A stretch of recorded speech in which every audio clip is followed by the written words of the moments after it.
Om Swastiastu, Assalamualaikum warahmatullahi wabarakatuh, salam sejahtera bagi kita semua, salam nama budaya dan salam harmoni. Perkenalkan, saya Rika Alicia dengan NIM 2017-05104 dari kelas 3D Prodi S1 Akuntansi. Di sini saya izin mepresentasikan materi bab 5 yaitu mengenai laba atas transaksi antar perusahaan persediaan.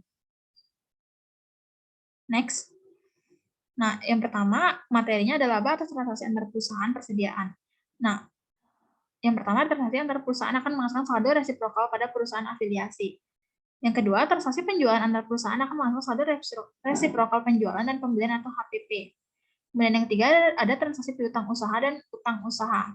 Nah, di dalam transaksi piutang usaha dan utang usaha, di sini terdapat juga pada laba atau transaksi antar perusahaan persediaan. Kemudian yang keempat, ada transaksi pinjaman antar perusahaan akan menghasilkan saldo wesel tagih dan wesel bayar, serta saldo laba bunga dan beban bunga. Kemudian yang kelima, ada keuntungan dan kerugian harus dieliminasi sampai direalisasi melalui penjualan kepada pihak luar.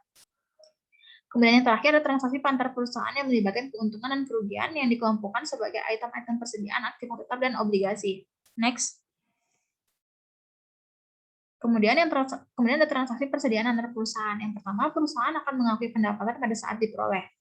Dan yang kedua, pendapatan yang diperoleh harus berasal dari penjualan kepada entitas luar. Yang ketiga, pendapatan atas penjualan antara perusahaan afiliasi tidak dapat diakui sampai barang dagangan dijual ke pihak luar afiliasi. Yang keempat, tidak ada laba konsolidasi yang dihasilkan dari transfer antar perusahaan afiliasi. Nah, di dalam transaksi persediaan antar perusahaan ini terdapat dua sistem, yaitu ada sistem periodik dan sistem perpetual. Yang pertama ada sistem periodik, yaitu penjualan persediaan kepada perusahaan afiliasi akan menghasilkan akun penjualan dan pembelian resiprokal. Kemudian yang kedua, pada sistem perpetualnya, yaitu penjualan persediaan kepada perusahaan afiliasi akan menghasilkan akun penjualan dan harga pokok penjualan resiprokal. Dan konsepnya yang terakhir, yaitu eliminasi jumlah penjualan dan harga pokok penjualan atau pembelian ketika membuat laporan laba rugi konsolidasi, dan pengeliminasian jumlah penjualan dan harga pokok penjualan yang sama tidak mempengaruhi laba bersih konsolidasi. Next.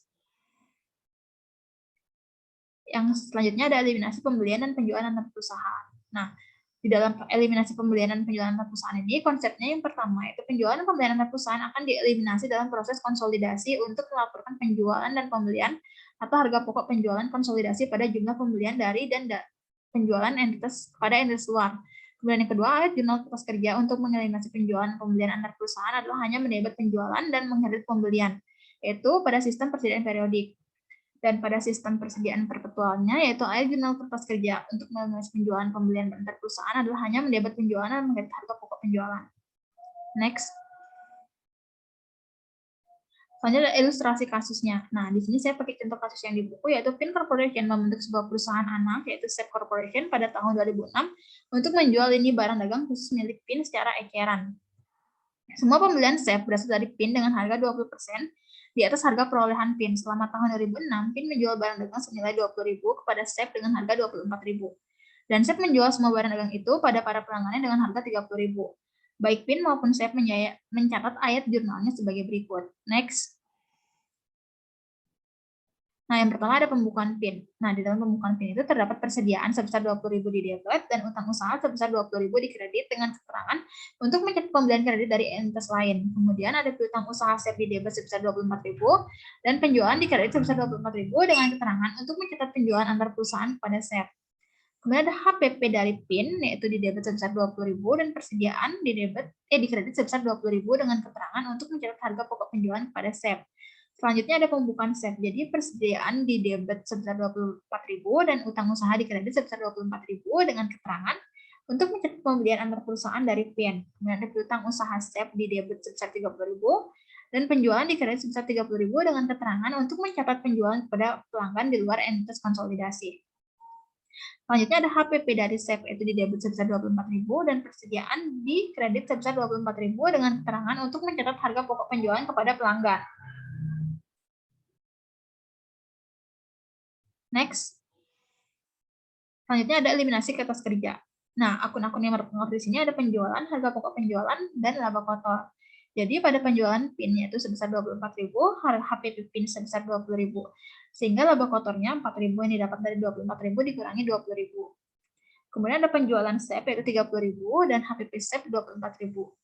Dan laba kotornya 6.000 yang didapat dari 30.000 dikurangi 24.000. Penyesuaian dan eliminasinya yaitu pada penjualan di debit sebesar 24.000 dan HPP-nya dikredit sebesar 24.000, sehingga konsolidasinya pada penjualan 30.000, HPP-nya 20.000 dan laba kotornya atau HPP konsolidasinya itu sebesar 10.000.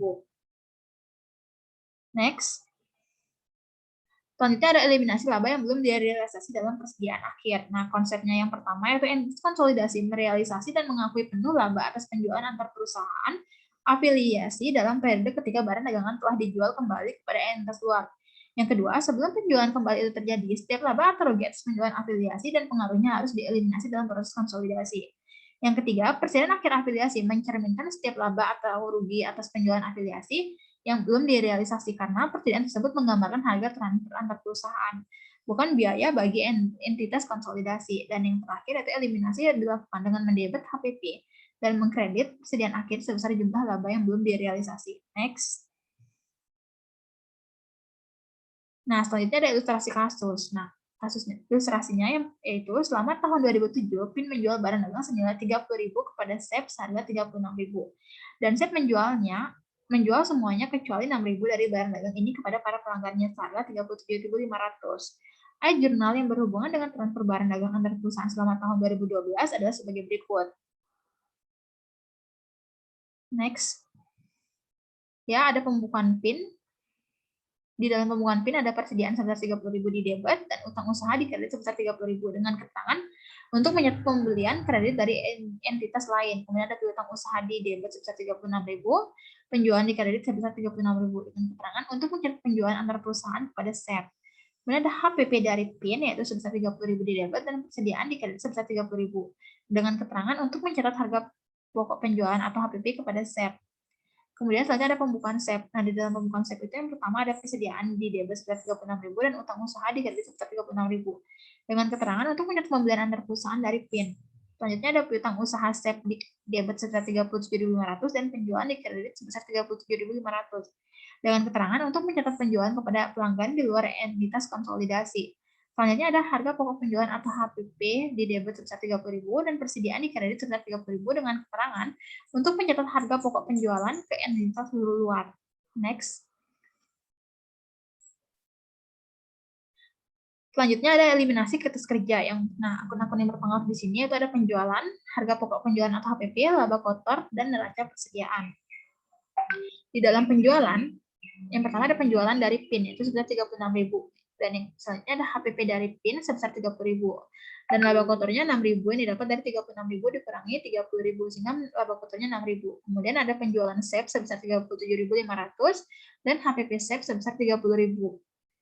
Sehingga laba kotornya 37.500 dikurangi 30.000 mendapatkan 7.500. Pada penyesuaian eliminasinya yaitu pada penjualan di debit sebesar 36.000 dan pada HPP-nya di debit sebesar 1.000 dan di kredit sebesar 36.000.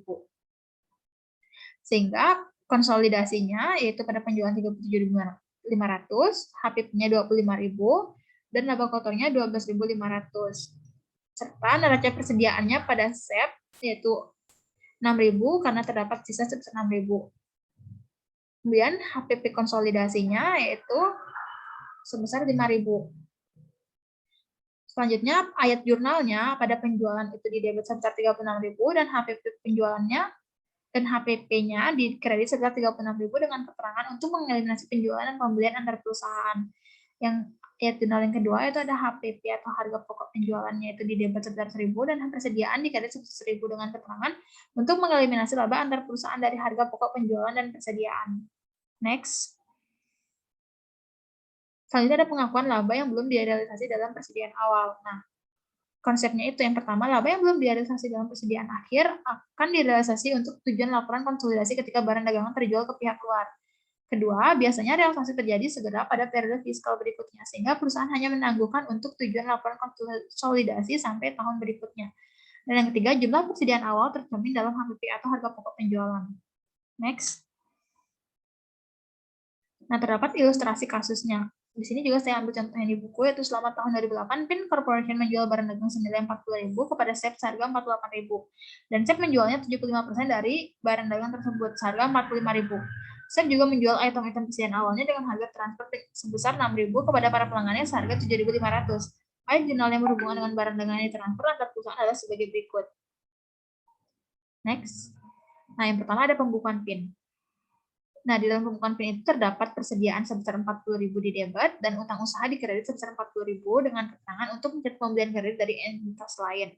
Kemudian ada piutang usaha SEP di debit sebesar 48.000 dan penjualan di kredit sebesar 48.000 dengan keterangan untuk mencatat penjualan antar perusahaan kepada SEP.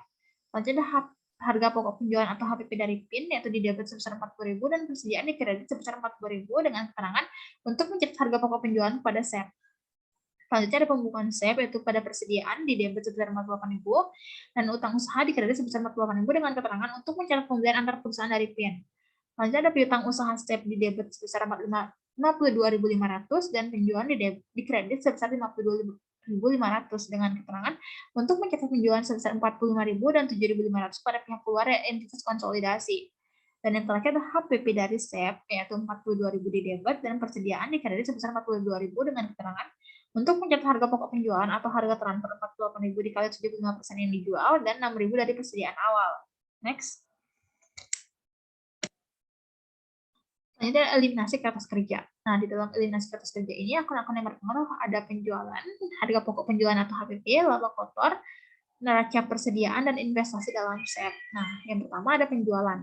Penjualan PIN itu sebesar 48.000, HPP-nya 40.000, sehingga laba kotornya 8.000 yang didapat dari 48.000 dikurangi 40.000. Kemudian ada penjualan SEP sebesar 52.500, HPP SEP 42.000, dan laba kotornya 10.500 yang dapat dari 52.500 dikurangi 42.000 sehingga mendapatkan 10.500. Pada penyesuaian dan eliminasinya itu ada penjualan di debit sebesar 48.000 dan HPP-nya di kredit sebesar 48.000. Dan di konsolidasinya ada penjualan 52.500 dan HPP-nya sebesar 35.000. Dan laba kotornya sebesar 17.500. Neraca persediaannya ada 12.000 di SEP dan pada penyesuaian eliminasi dan kreditnya itu ada tambahan yaitu pada di HPP-nya ada di debit sebesar 2.000 dan di kredit sebesar 1.000. Serta pada neraca persediaannya itu di kredit sebesar 2.000.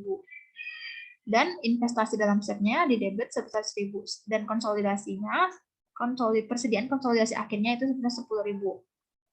Next. Ayat jurnalnya ya itu ada penjualan 48.000 di debit dan HPP yaitu 48.000 di kredit dengan keterangan untuk mengeliminasi pembelian dan penjualan antar perusahaan. Kemudian ada investasi dalam SEP di debit sebesar 1.000 dan harga pokok penjualan di kredit sebesar 1.000 dengan keterangan untuk mengakui laba dari persediaan awal yang sebelumnya ditangguhkan. Kemudian terakhir ada harga pokok penjualan di debit sebesar 2.000 dan persediaan di kredit sebesar 2.000 dengan keterangan untuk menangguhkan laba yang belum direalisasi dalam persediaan akhir. Next. Selanjutnya ada penjualan downstream dan upstream. Di dalam penjualan downstream, konsepnya yang pertama yaitu penjualan oleh induk kepada perusahaan anak. Kemudian yang kedua, istilah ini berhubungan dengan diagram struktur afiliasi yang menempatkan perusahaan induk di atas atau penjualan dari atas ke bawah. Kemudian yang ketiga, setiap laba kotor yang belum direalisasi dalam persediaan juga dieliminasi. Kemudian yang keempat, laba perusahaan induk yang terpisah meliputi seluruh jumlah laba yang belum direalisasi termasuk penjualan dan harga pokok penjualan atau HPP. Kemudian yang kelima, laba perusahaan anak tidak terpengaruh. Dan yang terakhir, yaitu beban hak minoritas tidak terpengaruh jika laba perusahaan induk terpisah menyangkut laba yang belum direalisasi karena para pemegang saham minoritas hanya berhak atas laba perusahaan anak. Next.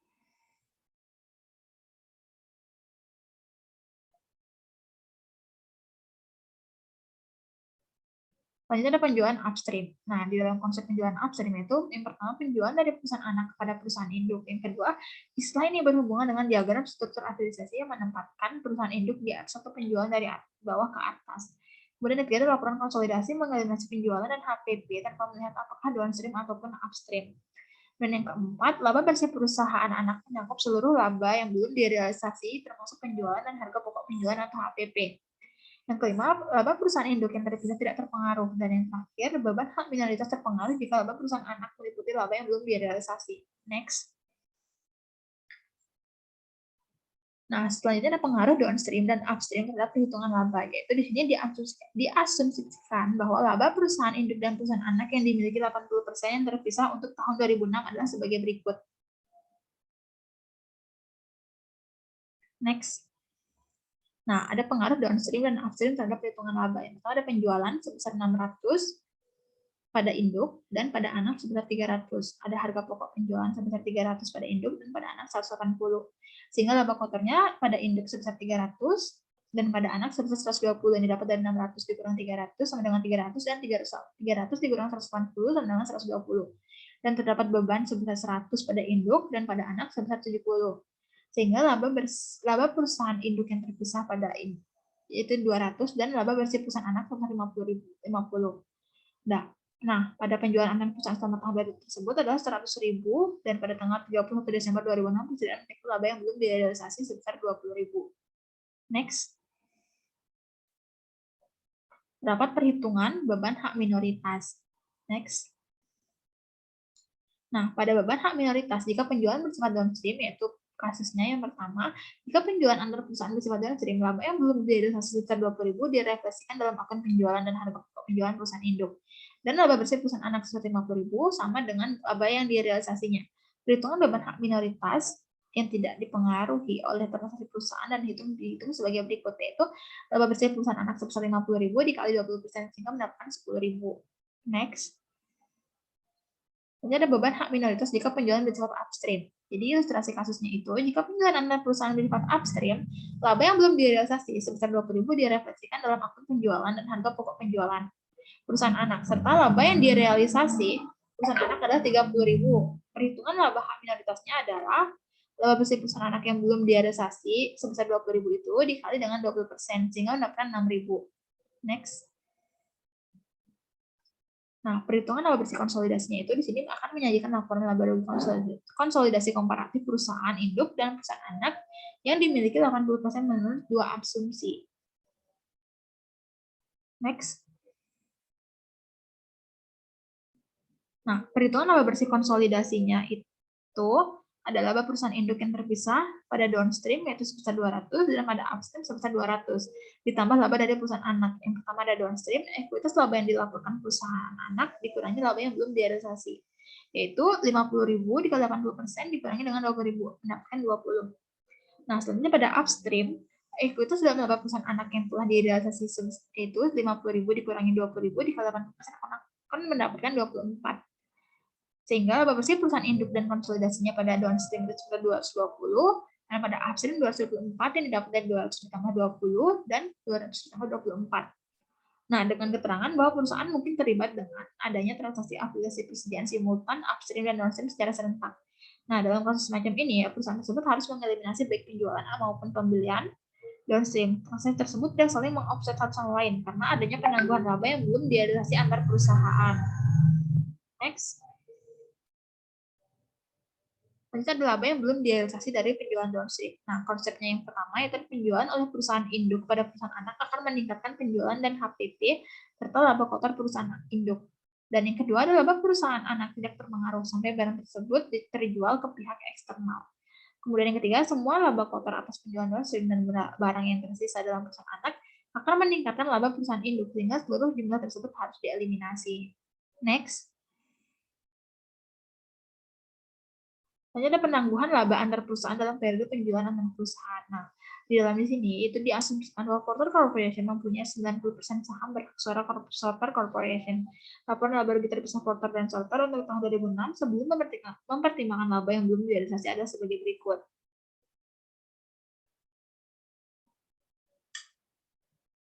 Nah, ilustrasi kasusnya itu yaitu penjualan Porter termasuk barang senilai 15.000 yang dijual kepada Solter dengan laba sebesar 6.250 dan persediaan selatan per 31 Desember 2006, termasuk 40% barang dagangan dan transaksi antar perusahaan, laba yang belum direalisasi dalam persediaan selatan sebesar 2.500 atau harga transfer 6.000 dikurangi dengan pokok 3.500 sehingga mendapatkan 2.500. Dan pada pembukaan yang terpisah, Porter mengambil bagiannya atas laba selatan dan menangguhan pengakuan laba yang direalisasi dengan membuat air jurnal berikut. Yang pertama ada investasi dalam selatan sebesar 9.000 di debit dan laba dari selatan sebesar 9.000 di kredit. Dengan keterangan untuk mencatat bagian profit atas laba sorter. Kemudian ayat jurnal yang kedua itu laba dari sorter sebesar 2.500 di debit dan investasi dalam sorter sebesar 2.500 di kredit dengan keterangan untuk mengeliminasi laba yang belum direalisasi atas penjualan kepada sorter. Next.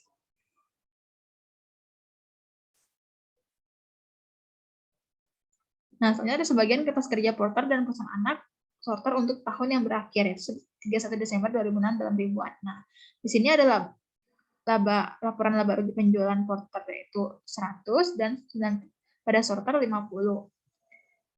Kemudian ada laba dari sorter 6,5, harga pokok penjualannya sebesar min 35 dan 6, kemudian ada bebannya min 5,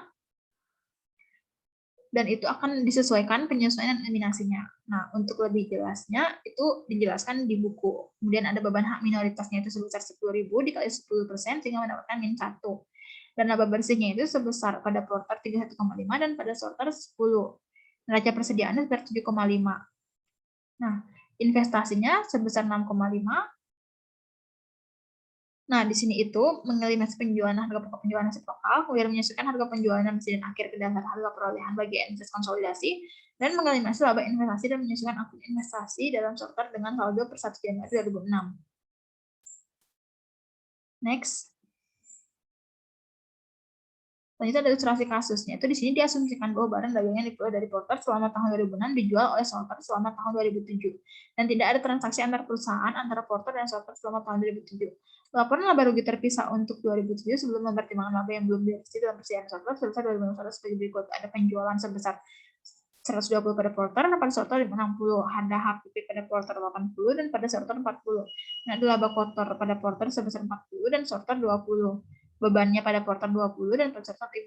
Dan laba operasi pada porter 20 dan pada sorter 15. Laba dari sorter kemudian pada porter itu 13,5 dan pada sorter tidak ada. Sehingga laba bersihnya itu pada porter 33,5 dan pada sorter 15. Next.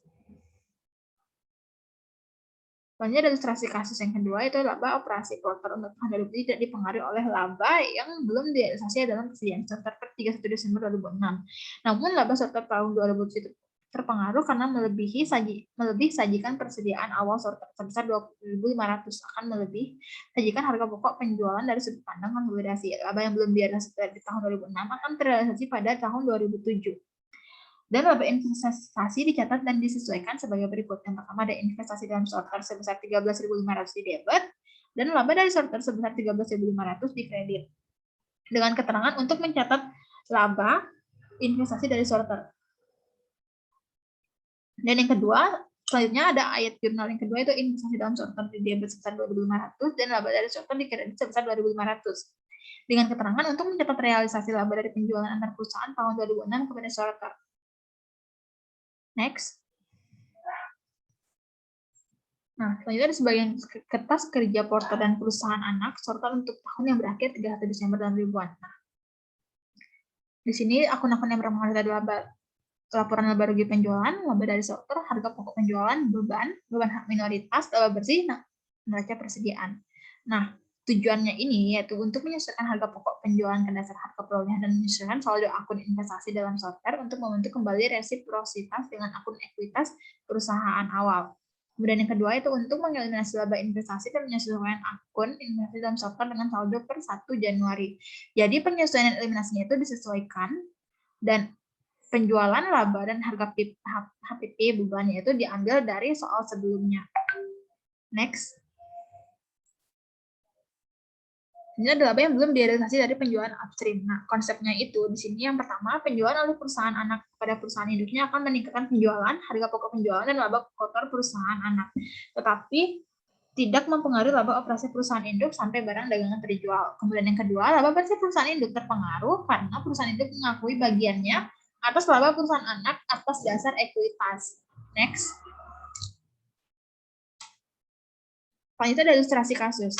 Nah, ilustrasi kasusnya di sini yaitu ada asumsikan bahwa Salt Corporation atau perusahaan anak menjual barang dagang yang dibelinya seharga 7.500 kepada Park Corporation atau perusahaan induk seharga 20.000 selama tahun 2006, bahwa Park Corporation menjual 60% dari dagang-dagang itu pada pihak luar selama tahun tersebut seharga 15.000. Pada akhir tahun, laba persediaan yang belum direalisasi adalah 5.000 atau harga perolehan 3.000 tapi dimasukkan dalam persediaan Park sebesar 8.000. Jika Salt melaporkan laba bersih tahun 2006 sebesar 50.000, maka bagian Park diakui seperti terlihatkan dalam tabel seperti ini. Next.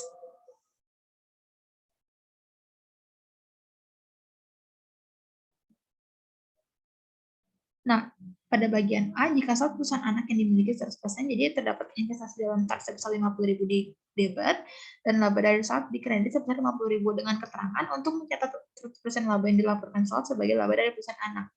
Kemudian laba dari salt sebesar 5.000 di debit, dan investasi dalam tas sebesar 5.000 di kredit dengan keterangan untuk menangguhkan 100% laba persediaan yang belum direalisasi yang dilaporkan oleh salt sampai direalisasi. Kemudian ada ayat jurnal tunggal sebesar 45.000 yang didapat dari 50.000 dikurangi 5.000 dan dikali 100% yang diterima. Kemudian pada bagian B, jika SAP adalah perusahaan anak yang dimiliki 75%. Ini akunnya yaitu yang pertama ada investasi dalam SAP sebesar 37.500 di debit dan laba dari SAP 37.500 di kredit. Dengan keterangan untuk mencatat 75% laba yang dilaporkan SAP sebagai laba dari perusahaan anak. Kemudian ada laba dari salt sebesar 3.750 dan investasi dalam cas sebesar 3.750 dengan keterangan untuk menangguhkan 75% laba persediaan yang belum direalisasi yang dilaporkan oleh salt sampai direalisasi. Nah, ayat jurnal tunggalnya itu sebesar 33.750 yang didapat dari 50.000 dikurangi 5.000 kemudian dikali dengan 75% yang dapat diterima. Next. Nah, selanjutnya ada pengakuan laba antar perusahaan atas penjualan kepada pihak luar. Nah, konsepnya itu yang pertama di sini adalah pengaruh laba yang belum direalisasi dalam persediaan awal terhadap perusahaan induk dan laba bersih konsolidasi berlawanan dengan perusahaan dan dengan pengaruh laba yang belum direalisasi dalam persediaan akhir. Kemudian selanjutnya ada hubungan antara laba yang belum direalisasi dalam persediaan akhir dengan laba bersih konsolidasi bersifat langsung. Dan yang terakhir itu hubungan antara laba yang belum direalisasi dalam persediaan awal dengan laba bersih konsolidasi bersifat terbalik. Next. Nah, selanjutnya ada ilustrasi kasusnya. Nah, ilustrasi kasus yang pertama itu asumsikan bahwa tidak ada transaksi antar perusahaan antara Part dan Salt selama tahun 2007. Dan bahwa Salt adalah perusahaan anak yang dimiliki Part sebesar 75% dan bahwa Salt melaporkan laba tahun 2007 sebesar 60.000. Part mencatat bagiannya selama Salt menurut metode ekuitas sebagai berikut. Nah, yang pertama itu adalah laporan laba rugi penjualan Part yaitu sebesar 250 dan pada Salt sebesar 75% yaitu sebesar 150. Nah, pada penyesuaian dan eliminasinya itu di debit 20 dan laporan konsolidasinya 380. Laba dari saltnya ada laba dari salt pada part itu 33,75 itu dan penyesuaian eliminasinya itu pada di debit 33,75. Nah, pada harga pokok penjualannya itu pada part min 100 dan pada salt min 80. Dan penyesuaian dan eliminasinya ada pada di debit sebesar 5 dan di kredit sebesar 20. Sehingga laporan konsolidasinya min 165. Pada bebannya, pada part min 50, pada salt min 20, sehingga laporan konsolidasinya min 70. Dan beban hak minoritasnya itu, yaitu 15.000 dikurangi 5.000 dikali 20% mendapatkan min 11,25. Laba bersihnya itu 133,75 pada part dan pada salt 50.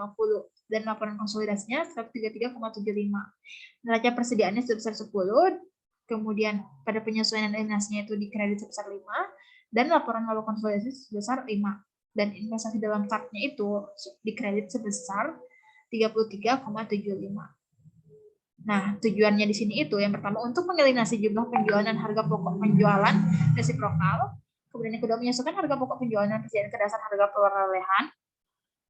Dan yang ketiga mengeliminasi laba investasi dan penjualan dan menyesuaikan akun investasi dalam start ke saldo awal periodenya. Next.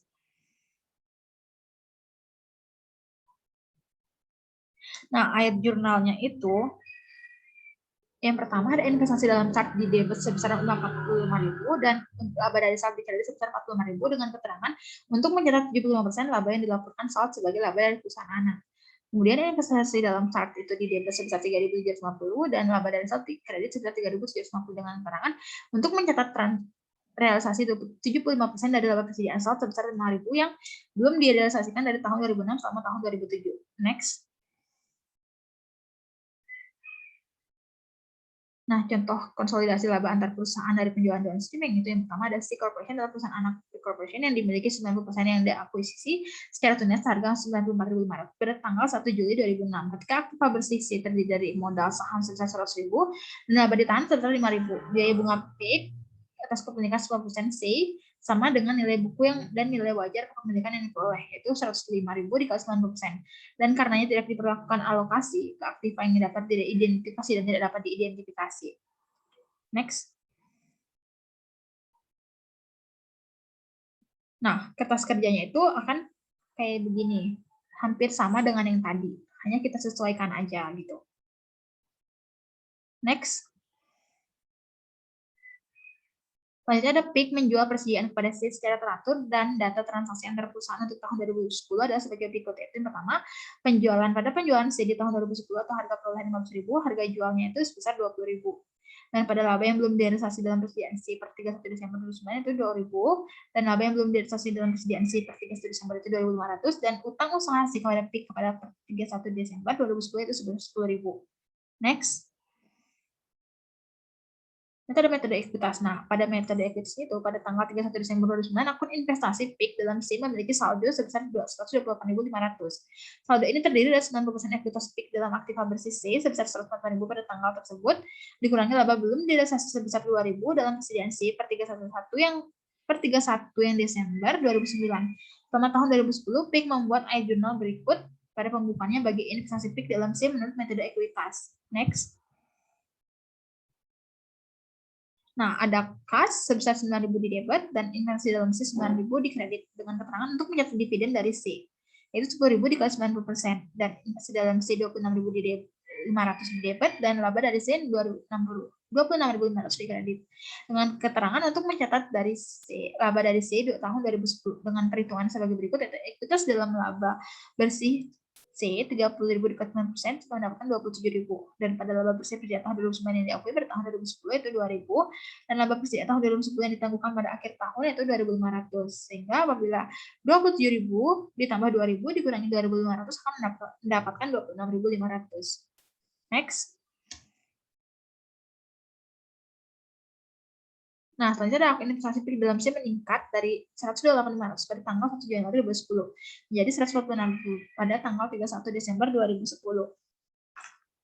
Kemudian, seluruh perubahan terdiri dari laba sebesar 26.500 dikurangi dividen tahun tersebut sebesar 9.000. Jumlah ini ditunjukkan dalam kolom perusahaan yang terpisah pada kertas kerja konsolidasi PIK Corporation pada perusahaan untuk tahun yang berakhir 31 Desember 2010. Kemudian, selanjutnya ada perhatikan bahwa laba bersih fix sama dengan laba bersih konsolidasi dan laba ditahan fix sama dengan laba ditahan konsolidasi. Kesamaan tersebut diharapkan dari aplikasi metode efisiensi penjualan yang meningkatkan laba antar perusahaan dan persediaan bersifat downstream, sehingga baik minoritas awal maupun pendapat minoritas tidak dipengaruhi oleh transaksi antar perusahaan.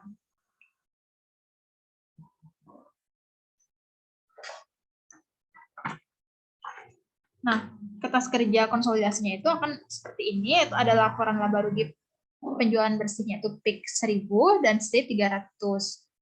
Kemudian penyesuaian debit dan kreditnya itu 20 di debit dan laporan konsolidasinya 1.280. Dan laba dari C 26,5 ada, dan di debitnya 26,5.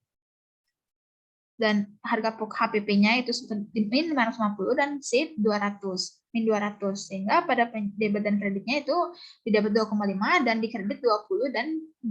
Sehingga laporan konsolidasinya 730,5. Pada beban biaya ada min 350 dan pada C min 70 dan laporan konsolidasinya itu min 420. Pada beban hak minoritasnya itu 30.000 dikali 20%, 25% sehingga di debit 3 dan laporan konsolidasinya min 3. Laba bersihnya 125,5 dan pada C 30 sehingga laporan konsolidasinya 126,5.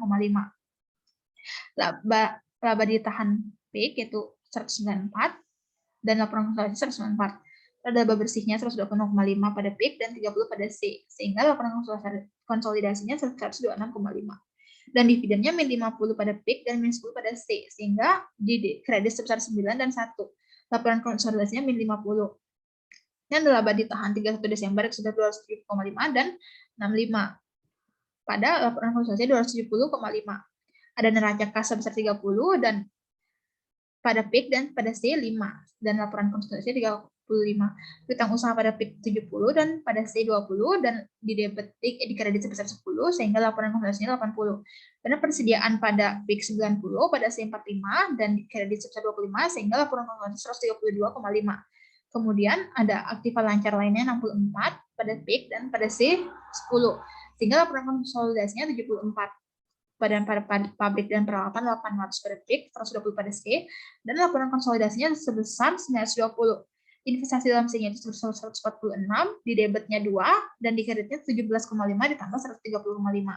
Kemudian totalnya itu ada PIK-nya 1.200, pada C 200, dan pada laporan konsolidasinya 1.241,5. Kemudian utang usahanya PIK 80, C 15, di debit 10, sehingga konsolidasinya 85. Kemudian kewajiban lainnya pada PIK 9,5, pada C 20, dan di laporan konsolidasinya 69,5. Dan pada modal sahamnya 800, pada PIK pada C 100, dan di debit 100, sehingga konsolidasinya 800. Kemudian laba ditahan yang 270,5 pada PIK dan pada C 65, sehingga laporan konsolidasinya 270,5. Dan sehingga totalnya pada PIK 1.200 dan pada C 200. Sehingga hak minoritas pada 1 Januari itu sebesar 14,5 di kredit, dan hak minoritas 31 Desembernya sebesar 2 di kredit. Sehingga laporan konsolidasinya 16,5, dan akhir laporan konsolidasi akhirnya 1.241,5, dan ini hasilnya sudah balance. Next.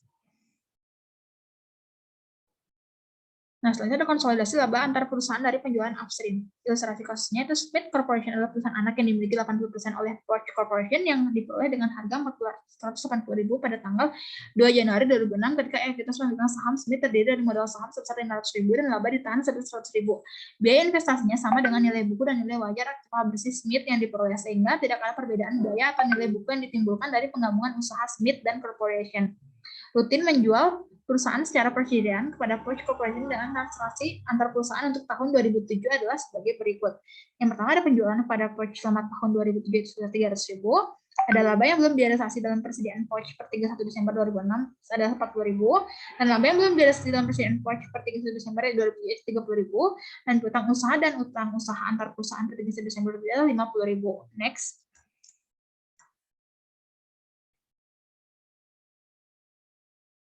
Ini ada metode ekuitas. Nah, di dalam metode ekuitas ini ilustrasi kasusnya itu pada tanggal 31 Desember 2006, akun investasi Porsche dalam Smith memiliki saldo sebesar 568.000 yang terdiri dari ekuitas dalam aktiva bersih Smith sebesar 600.000, yaitu 750.000 dikali 8% dikurangi 80% dari 40.000. Laba yang belum direalisasi dalam persediaan Porsche per 31 Desember 2006 dari penjualan upstream.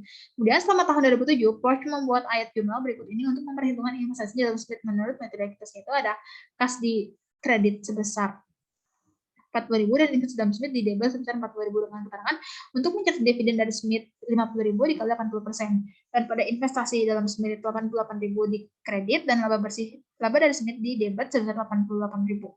Jadi dengan keterangan untuk mencatat laba dari Smith tahun 2007 dengan perhitungannya itu ada ekuitas dalam laba bersih Smith 100.000 dikali 8% sehingga mendapatkan 80.000, dan 80% dari laba yang belum direalisasi yang ditangguhkan sebesar 40.000 pada tahun 2006 sebesar 32.000, dan 80% dari 30.000 laba yang belum direalisasi per 31 Desember 2007 adalah 24.000, sehingga apabila 80% ditambah 32.000 dikurangi 24.000 akan mendapatkan 88.000. Next. Selanjutnya ada akun yang telah dipotong dalam Smith meningkat 84.000 berupa laba dari Smith selama tahun 2007 dan berkurang sebesar 40.000 berupa dividen yang diterima dari Smith. Jadi akun investasi dalam Smith sebesar 568.000 pada tanggal 31 Desember 2006 meningkat menjadi 666.000 pada 31 Desember 2007. Jumlah ini digabung dengan investasi kompatibel lainnya untuk menyajikan laporan keuangan perusahaan yang terpisah secara lengkap. Ditunjukkan dalam kolom perusahaan terpisah pada kertas gaji konsultatif Porsche Corporation dan perusahaan anak sebagai berikut. Next. Nah, berikut ini adalah kertas kerja konsolidasi P Corporation dan perusahaan anak untuk tahun yang berakhir 31 Desember 2007 atau 2007. Nah, ini sama dengan yang tadi, kertas kerja konsolidasinya, yang sudah saya jelaskan tadi. Next. Kemudian ada hak minoritas. Jadi dalam menghitung beban hak minoritas tahun 2007 perlu untuk menyesuaikan laba bersih yang dilakukan oleh Smith dengan laba yang belum direalisasi sebelum mengalihkannya dengan presentasi hak minoritas. Perhitungannya adalah sebagai berikut. Next. Ada laba bersih yang dilakukan oleh Smith sebesar 100.000, laba bersih persediaan dari Unam ini direalisasi pada tahun 2007 40.000, dan laba yang belum direalisasi pada 31 Desember adalah 30.000. Laba Smith yang direalisasi tahun 2007 110.000 dan presentasi hak minoritasnya 20%, sehingga beban hak minoritasnya itu 222.000. Kemudian hak minoritas pada tanggal 31 Desember 2007 sebesar 154.000 ditentukan dalam kertas kerja dengan menambahkan beban hak minoritas sebesar 22.000 dengan hak minoritas awal sebesar 140.000 dan dikurangi dengan dividen hak minoritas. Perhitungan alternatif yang dapat digunakan sebagai pengecekan adalah mengurangkan laba persediaan yang belum direalisasi per 31 Desember 2007 dari ekuitas Smith per 31 Desember 2007 dan mengalihkan hasil ekuitas yang telah direalisasi oleh Smith dengan 20% hak minoritas. Itu 800.000 dikurangi 30.000 dikali 20% mendapatkan 154.000. Nah, dan keunggulan dari pendekatan ini adalah bahwa hanya laba yang belum direalisasi pada tanggal neraca yang perlu dipertimbangkan dalam perhitungan. Next. Jadi, sekian presentasi dari saya. Mohon maaf apabila ada salah kata yang disengaja maupun tidak sengaja. Om Santi Santi Santi Om. Assalamualaikum warahmatullahi wabarakatuh. Salam sejahtera bagi kita semua. Salam dan nama budaya.